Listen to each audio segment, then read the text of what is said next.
UFC 311 Makhachev versus Tsarukyan 2 takes place this Saturday, and I've got your quick picks coming up. Guys, this card is absolutely stacked. You don't want to miss it. Stay right here.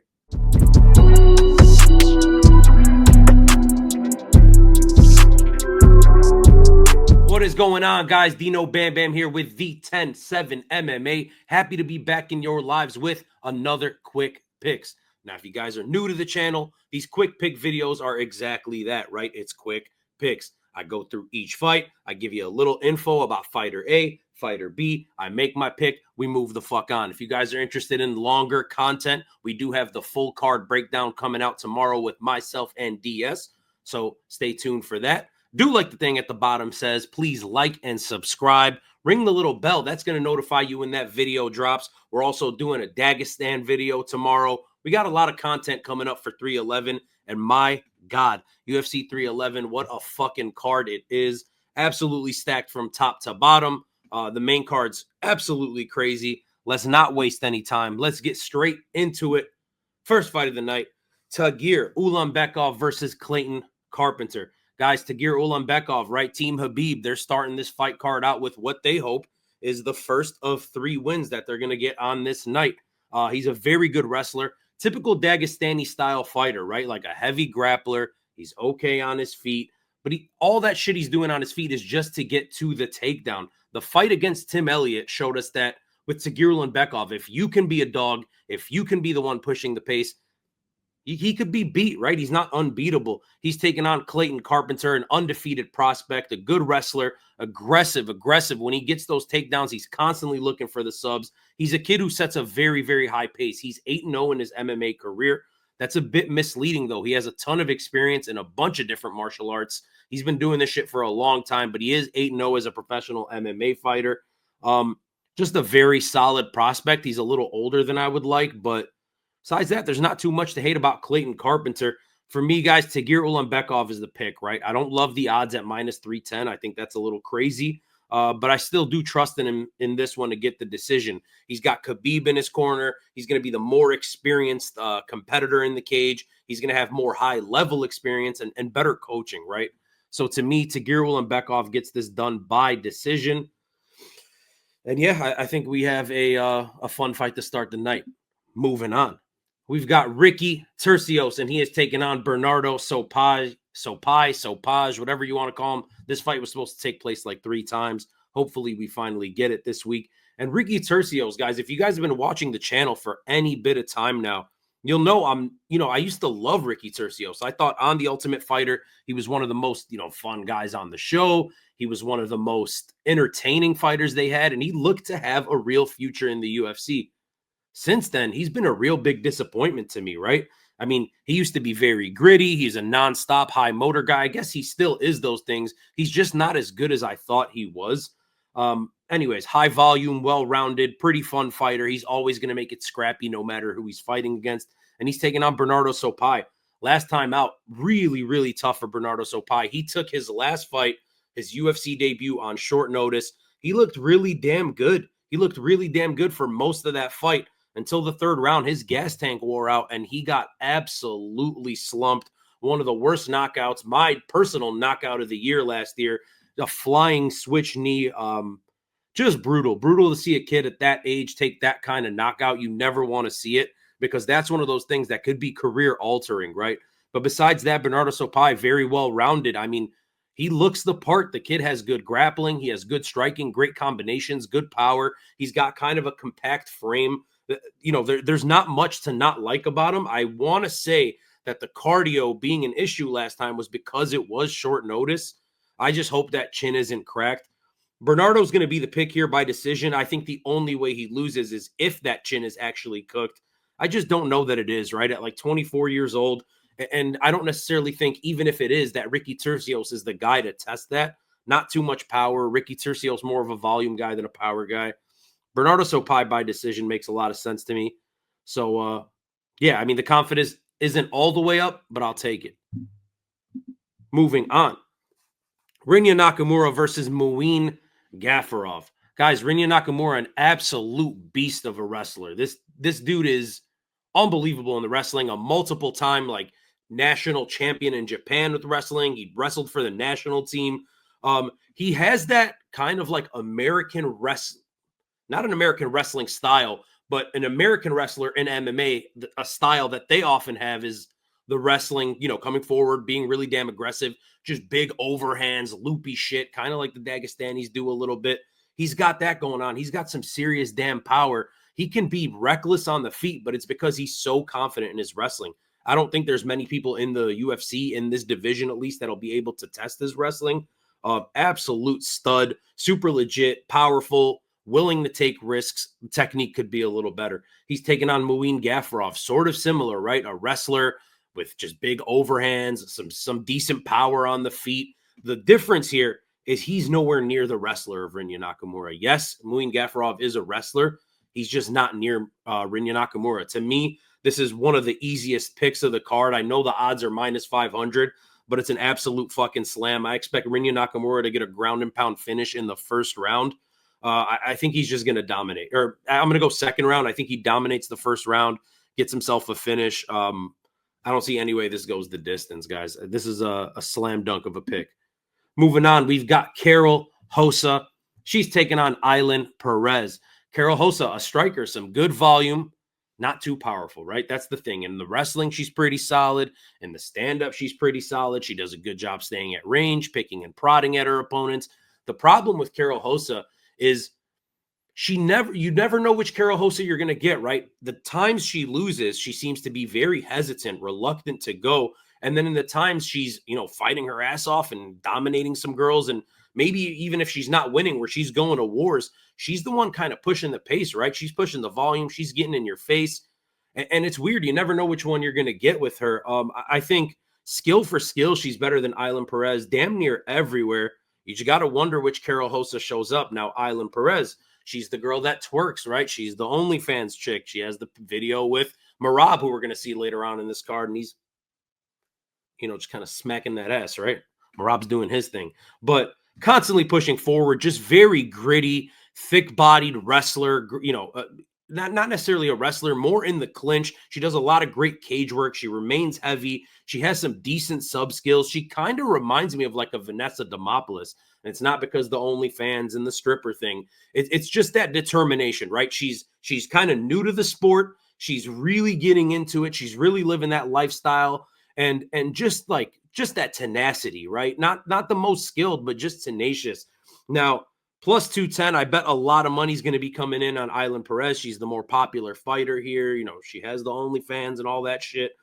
But to me, guys, Carol Rosa is the bigger striker. She's a better striker. She's bigger. She's stronger. I can see her being enough of a nuisance, enough of a, stifling Ailin Perez's grappling game early on to where she can get Ailin Perez tired. We have seen Ailin Perez kind of struggle a little bit with cardio at times. And I could see Carol Rosa stuffing a couple takedowns in that first round, maybe losing a boring first round up against the cage, maybe getting taken down once or twice, but popping right back up and then just imposing her will on Ailin Perez. So I'm going to go with Carol Rosa. I know she's minus 258, but it feels like I'm taking an underdog here. Carol Rosa by decision. Moving on to the next fight, we've got Grant Dawson taking on Diego Ferreira. Guys, Grant Dawson, right? He gets a rap for being one of the most boring fighters in the entire UFC. He's just a nonstop wrestler, right? We know his whole deal. He's all about shooting the takedown until he gets it. If he doesn't get it, he's going to shoot. He's going to go get it again. If he doesn't get it, he's going to go for it again. He's going to go for it again until he finally gets it.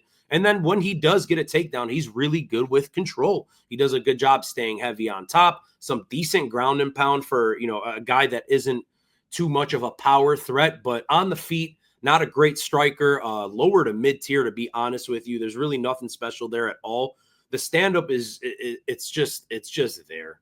It's just there with Grant Dawson. Really, he needs the takedowns to win any sort of fight in the UFC. And he's taking on Diego Ferreira, a very, very seasoned grappler himself.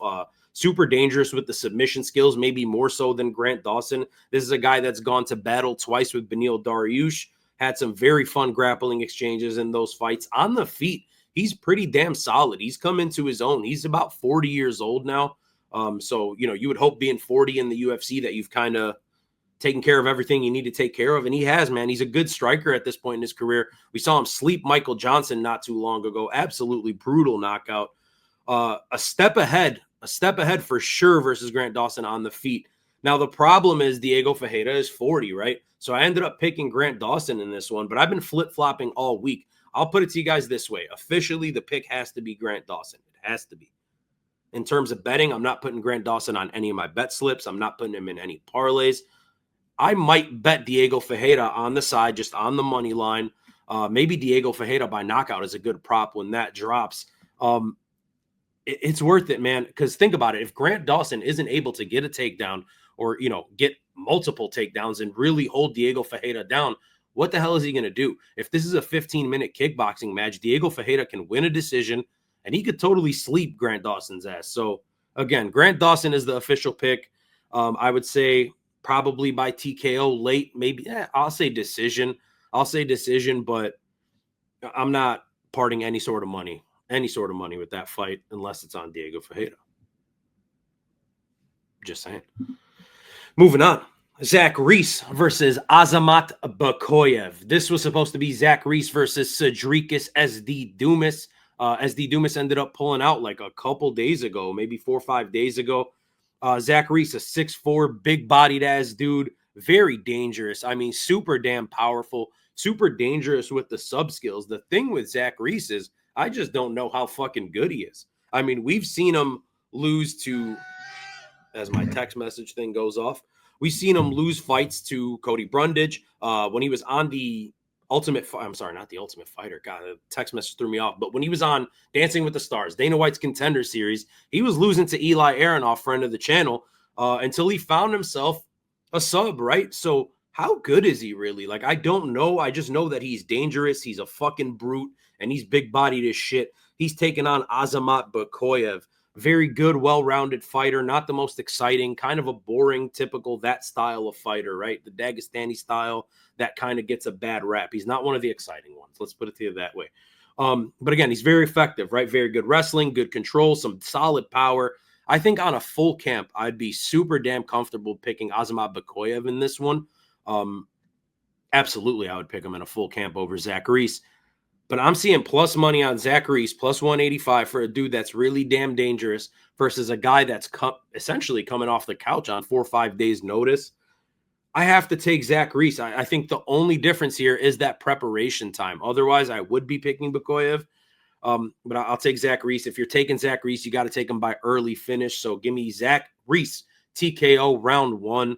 I think there's some good money to be made on that. Speaking of good money, this might be the fucking wild pick of the card for you guys here. I might be spoiling it. But anyways, we are seeing Jailton Almeida versus Serghei Spivac. Now, Jailton Almeida, a heavy grappler. He looked damn near unstoppable in the UFC until he ran into a guy that can actually wrestle in the weight class, right? He's a 205er / heavyweight, but he really found success moving up to heavyweight because these heavyweights are fucking garbage, guys. UFC heavyweights, MMA heavyweights in general are fucking trash. And Jailton Almeida was taking advantage of them. These dudes cannot wrestle. They cannot grapple. They have no type of cardio. And he was just making that fucking be known. Then he runs into Curtis Blades, a guy that's been wrestling his whole life. He's not able to dominate. Yes, he does find himself in a great position in round 1 and kind of rides out the round. But as soon as round 2 came about, he went for the takedown. Curtis Blades sprawled, did not fucking accept it, slept his ass, right? He's kind of one-dimensional. He doesn't have shit on the feet. He's a very desperate grappler. And he's taking on Serghei Spivac. He's going to be slightly bigger than Jailton Almeida, but not big enough to the point where he's those fucking fat, sloppy motherfuckers that he was beating. He's for sure going to have the better power. He's better on the feet. More importantly, Serghei Spivac is a pretty damn good grappler. We just saw him get an armbar sub versus Marcin Tybura. When the fuck are you seeing arm bars at heavyweight? The dude is a legit grappler. He's a legit jiu-jitsu threat, and he's not going to settle on the bottom if and when he's taken down in this fight. Again, more importantly, I could totally see him being the one going forward, trying to go for a takedown, and maybe getting it and landing and laying on top of Jailton Almeida. Jailton Almeida has never really impressed me. Minus 455 is fucking bananas. Plus 350, I love that. This is definitely worth a sprinkle. So the odds may be swaying me, but I'm going Serghei Spivac. I just think he's more of a Curtis Blades than he is these other fucking guys that Jailton Almeida was fighting, okay? So I wouldn't be surprised however he wins this fight, but I really do think he's going to win this fight. So give me Serghei Spivac by round 2 TKO, similar to the Curtis Blades fight, but more of a scrap than the Curtis Blades fight, right? That was really boring in the first round, then ended kind of quickly. I think this will be a little more back and forward.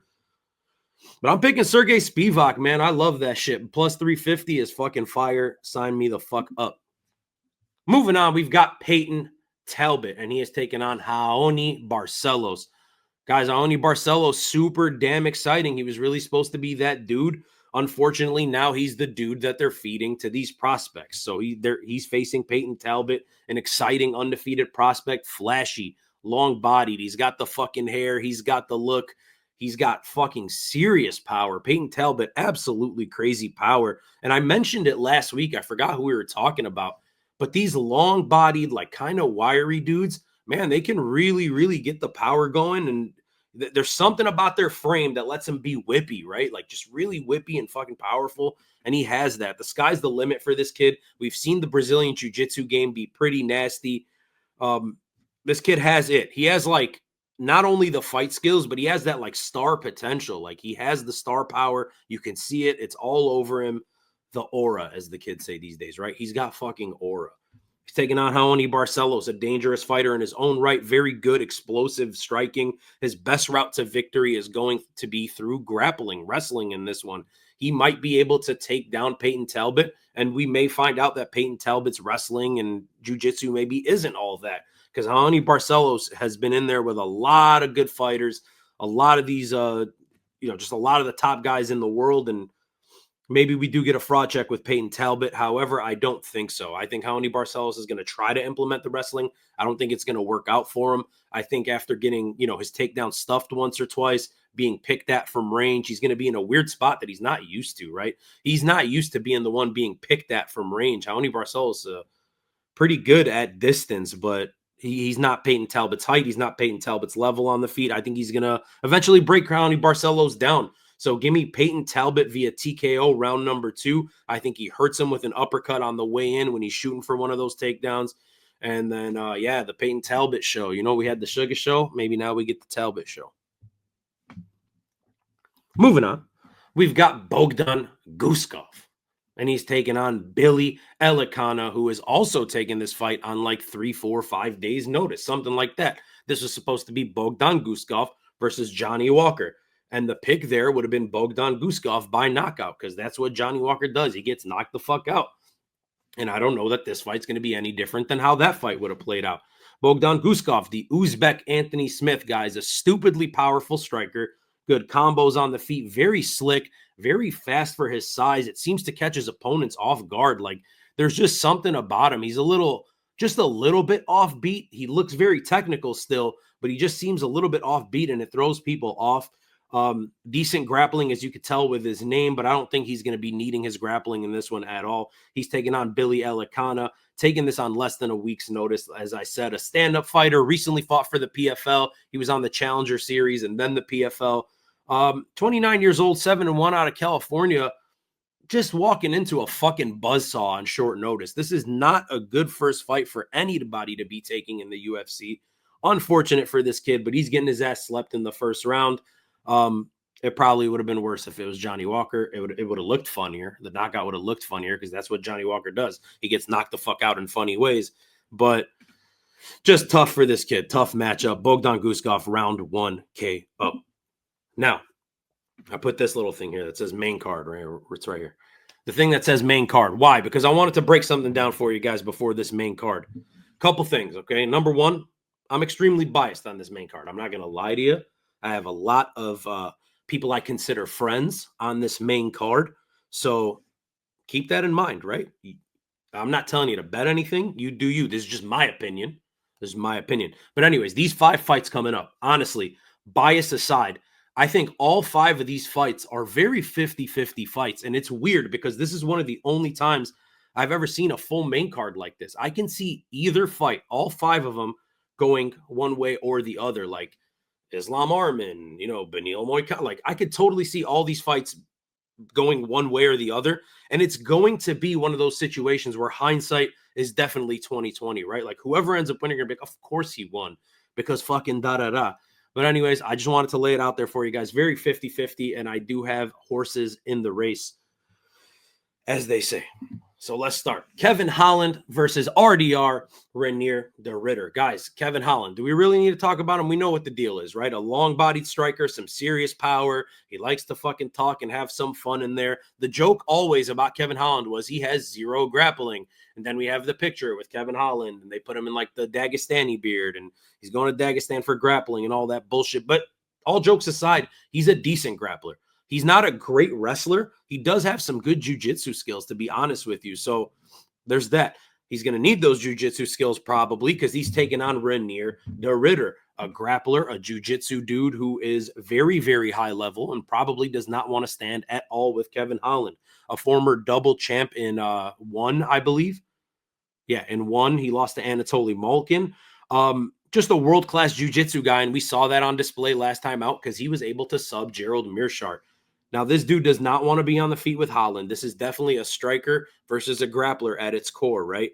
Kevin Holland, probably a better grappler than Reinier de Ridder is a striker. So there's that. That's part of that 50-50 shit I was talking about. The weirdness in this one for me comes with a couple things. Now, Kevin Holland, we have seen him be subbed a few times, right? We saw him hubbed by Hamzat. We saw him subbed by Chimaev. We saw him subbed by Brendan Allen. Then he faced some other guys, and he didn't get subbed by them, right? Fluffy Hernandez, he ended up catching him. Jacare Souza, the famous fucking knockout from the ground or whatever. Like, it's weird because those were kind of outlier knockouts that he got against those guys. But then when he faced these real grapplers and they were able to take him down, they were able to sub him pretty easily. So that worries me a little bit. The thing is, Reinier de Ridder is a little bit taller than Kevin Holland, which is very weird for Kevin Holland. He's rarely the shorter guy in the cage. But he's so goddamn bad on the feet. I struggle to think that a guy that struggled with Gerald Meerschaert on the feet is going to struggle versus Kevin Holland on the feet. But then I think of the grapplers that Kevin Holland's fought, right? Marvin Vittori was able to just hold him for a fucking long time.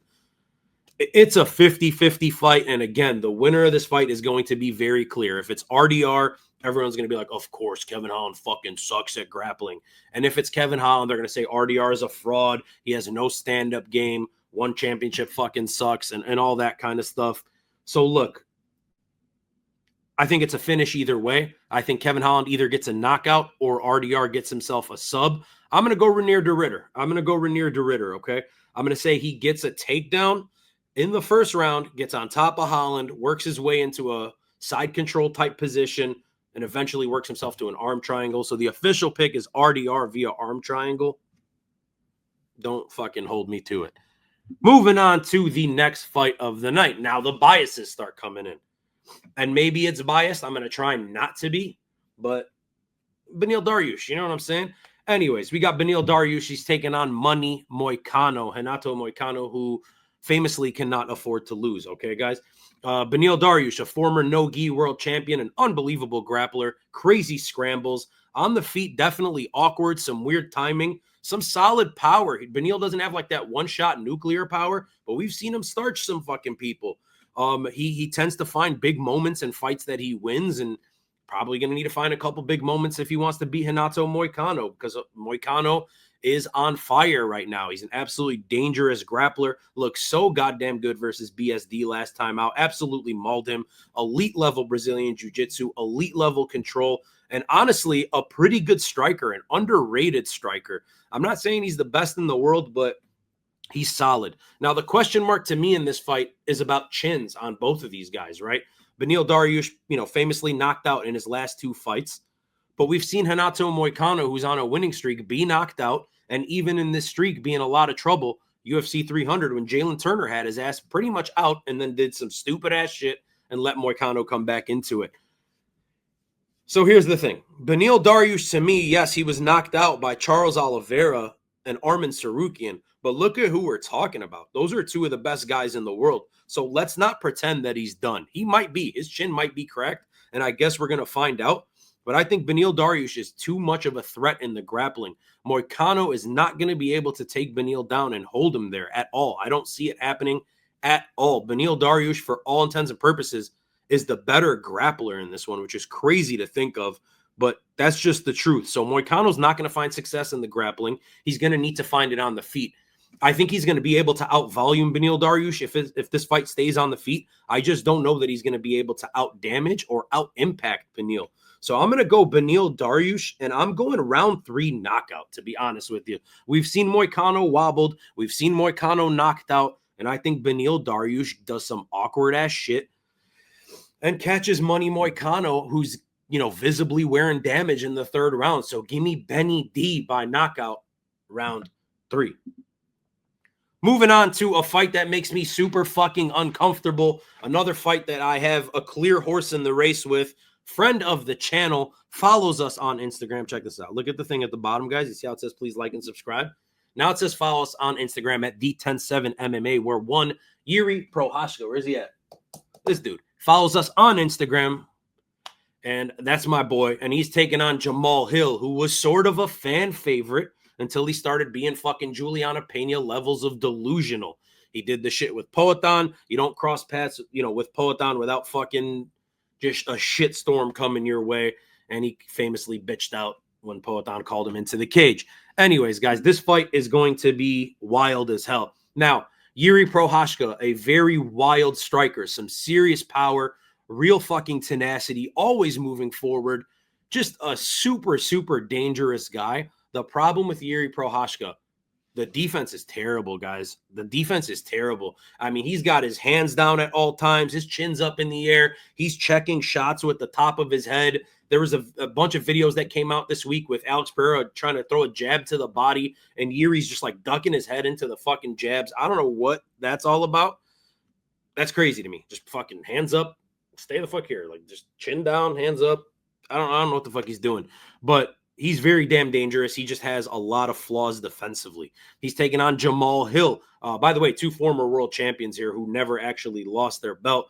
Jamal Hill coming off of the loss at UFC 300 to Alex Pereira. Both of these guys coming off of losses to Alex Pereira by knockout. But Jamal Hill, a long-bodied boxer, that's mostly what he is, right? Some good hands, some decent power. Pretty athletic for the division, even though he has himself a bit of a gut, and he has been looking pretty chunky going into this fight. He famously said he's around 240 pounds, which is crazy, like 2 weeks out before a big-ass fight at 205. Look, I mean, this fight is what it is. One of these guys is getting finished. These are 2 finishers, and I don't see this fight going the distance at all. Yuri Prohashka only wins by finish. Jamal Hill definitely has some fights that he's won by decision, but he's more of a finisher. Now, here's the way I see this playing out. Yuri Prohashka has the ability to one-shot Jamal Hill. I mean, Jamal Hill has the ability to one-shot Yuri, but that's not how he gets his knockouts, right? Most of Jamal Hill's knockouts are grindy knockouts. They're kind of working you for a while, working the body, working you upstairs, mixing shit up until he makes you quit. I think you have to knock Yuri Prohashka the fuck out to make Yuri Prohashka quit. There is no, oh, he's beat up, his leg hurts, his body hurts, he's just going to pack it up and go home. Yuri Prohashka does not do that shit at all. And that's why I'm picking Yuri Prohashka in this one, guys. I just don't think that Jamal Hill has the determination and the willpower to go through the hell that Yuri Prohashka is going to take you with. I mean, we take a look back at Yuri versus Alexander Rakic, and Rakic was fucking Yuri up early in that fight. It looked terrible for him, but he walked through hell and got himself a finish. He made Rakic give up. And this is not a give up fight, but we talk about the Dominic Reyes fight with Yuri Prohashka. I think that Dominic Reyes is better than this Jamal Hill in every aspect of the game. I mean, he's more powerful. I think he's a better boxer as well. And Jamal Hill's power may be a little overstated. I mean, he has the knockout of Jimmy Crute, and then he has a knockout of Johnny Walker. Everybody's knocking Johnny Walker out. So I just don't know about this one. I mean, again, 50-50, right? Every fight on this main card is 50-50. I just got to stick with my boy Yuri. I think he finds a knockout and gets this shit done. And the MMA world fucking needs it, guys. We need it. We cannot have Jamal Hill talking all this bullshit. So give me Yuri, round 2 early, TKO, and I'll be really excited. Now, we get to the serious shit. The co-main event of the evening, Merab Dvalishvili, the new champion, taking on Umar Nurmagomedov.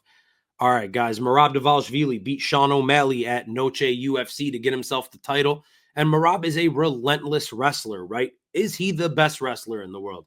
No, I don't necessarily think he is, but he is a good wrestler. Merab's whole thing is tenacity and pace, right? Cardio. Like, my God, the guy is going to keep going and keep going. He has no problem shooting 40, 50 takedowns in a 5-round fight. And he has the gas tank to do that shit. And nobody else does. I mean, you look at the Peter Yan fight, and you're going to see determination like you've never seen it. So Merab Dvalishvili, high motor. On the feet, he's okay. I mean, he's nothing really too special on the feet, but he's solid enough. He does have some openings. We've seen him, famously kind of get rocked with a left check on multiple occasions. Cejudo did it. I want to say Marlon Moraes also did it, had him in real bad shape. So that could definitely be a problem because Umar Nurmagomedov is better with the hands, right? He's definitely the better striker in this fight. Umar Nurmagomedov, I've always said the kick game is filthy, man. It is something out of this world. Like, really high praise for Umar Nurmagomedov's kick game. Shit comes out of nowhere. It's fast, it's whippy, it's powerful. And of course, he is a Nurmagomedov, right? So the wrestling can't be that bad. I mean, he is a good wrestler. I just don't think he's Merab level of wrestling. So I give the striking advantage to Umar, grappling advantage to Merab. Here's the thing. If you don't finish Merab Dvalishvili, he's going to put the pace on you. I don't care who you are. I know Umar Nurmagomedov's cardio has looked pretty good, but it's not Merab level. I refuse to believe that it's Merab level. So to me, Umar needs to find himself an early knockout, and he might. It's a coin flip of a fight, but I'm going to trust Merab Dvalishvili to get himself a decision in this fight. I think he's going to get the takedowns repeatedly early on. And while Umar will look good, he'll stop some of those takedowns. He'll get up when he's taken down early, repeatedly through the first 2-3 rounds. But I think eventually, once we get into championship rounds, that'll kind of take its pace on Umar, and Merab will really take over in those last 2 rounds. Also, there are some, ethnic things going on here. There's like a lot of background to this, right? Ethnicity, race, country, all this kind of shit. Merab, last time he fought a Russian, and Peter Yan went to work, right? And Merab is not happy with the matchmaking, to say the least. And he's not happy with Russia for whatever the fuck that's worth. So I think we're going to see a very, very motivated Merab Dvalishvili, a very motivated Umar Nurmagomedov. I think both guys are going to come into this very confident. The pick officially is Merab by decision. I can see an Umar Nurmagomedov knockout like in that second, third round. But yeah, I'm going Merab by decision and still. And then finally, we move on to the main event of the evening. The UFC's pound for pound number 1, Islam Makhachev, the lightweight champion, taking on Arman Tsarukyan for the second time. Guys, this is an absolute banger of a fight at lightweight. Now, let's start with Islam Makhachev. I have been watching just countless hours of Islam Makhachev tape. That's damn near all I've been doing in my free time these last 2 weeks. I've watched every one of his UFC fights multiple times through. I feel like there's a couple things that Islam doesn't get credit for that he should. And then there's a couple things that he gets a little too much credit for that maybe he shouldn't. So let's get into it. Wrestling, right? Absolutely a beast wrestler. I don't think he's Habib level when it comes to the wrestling, but Islam Makhachev is the best wrestler in the division right now. He's the best lightweight on the planet for sure. That goes without saying. When it comes to the striking, though, I've seen a lot of people, the narrative this whole damn week through the MMA community has been that Islam Makhachev has raised his level of striking to almost elite level. Like, he was bad at striking and he's worked on it so damn much. And now he's just like one of the best strikers at lightweight. I don't think that's true. I think that Islam Makhachev is a very smart striker. I think he's a very smart fighter in general. And I think the thing that he doesn't get credit for is the fact that he knows how to win rounds in his striking, right? I know that sounds crazy. It's like, yeah, you win rounds, you won the fucking fight. That's not what I mean. I mean, he has a knack for knowing when the situation is, like, when the turning point of this round is, and he has a feel for it, and he goes out and he gets it. Now, in his striking, he's looked pretty good, right? And it's things like the check hook that he has, right? When people come in with their 1-2s, Islam has a nice check hook ready and waiting for him. He backs up, he gets out of space well, and he throws a really nice lead hook. The thing is, though, it's predictable. It's almost all he does. It's every damn time you throw a 1 or a 1-2, he's going to throw that check hook. Islam Makhachev gets out of the way very, very well. He just doesn't get out of the way very well in blitzes. So that's going to be something Arman Tsarukyan is going to need to do. Either way, the striking has improved. And yeah, that's that. Now with Arman Tsarukyan, we know that he's a wrestler, right? That crazy matchup with Mateusz Gamrot. Obviously, these two have fought before, and he showed that he can take Islam Makhachev down, and he can survive in the grappling, and that was many years ago. I think both of these guys are very different fighters now. I think both of them have gotten a lot better. I would give the edge on the feet to Arman Tsarukyan. I'm not going to lie to you guys. I mean, Islam is the better wrestler of the two, I think, but I think Arman Tsarukyan is definitely the better striker, more techniques, potentially more power. It's hard to say. I mean, Islam's power has really been through – I don't think either one of these guys really has like nuclear power in their hands. Both of them have really powerful kicks, as we saw with Islam and Volk. And, you know, Arman, you could tell he has some whippy ass kicks. Guys, I think this is going to be a tougher fight than people are making it out to be. But at the end of the day, I think Islam Makhachev wins, right? He is the #1 pound for pound fighter for a reason. I think it will take a guy like Arman Tsarukyan to beat Islam Makhachev. I just don't know that Islam Makhachev is getting beat right now. I think for the foreseeable future, I don't see anyone at 55 that's going to do it. I could see this fight playing out in a plethora of ways. I could see it definitely going to decision. I could see it being a razor close decision. But ultimately, I think Islam Makhachev wins the fight. And I'm actually going to go by TKO. That's what I first thought when this fight was made. I thought Islam Makhachev by round 3 TKO. So I'm going to stick with that. But I'm letting you guys know there is a possibility that Arman Tsarukyan wins this fight. So I don't hate the plus 300 sprinkle if you want to do it. Plus 300 on Arman, plus 245 on Merab. Ain't a fucking crazy parlay. If you want to do the father's plan parlay, you can go back to this, right? Tagir Ulanbekov minus 310, Islam minus 300 or 380, and Umar minus 305. I wonder what that breaks down to. Probably like a plus 100 or something. Not a bad parleezy, guys. Not a bad parleezy. But anyways, that was UFC 311, the quick picks. And yeah, I'm Dino Bam Bam. This was D107 MMA. If you guys enjoyed, do us a favor. Do like the thing at the bottom says. Hit that like button. Hit that subscribe button. You can also follow us on Instagram like this man, Yuri Prohashka, does. And it's the same way it's spelled right there, D107 MMA. We got the full card breakdown coming out tomorrow. We got the Dagestan video coming out tomorrow. So we got some big shit cooking, guys. I'm excited for UFC 311. Hope to talk to you guys soon. Hope you guys enjoyed. Thank you so much. Peace.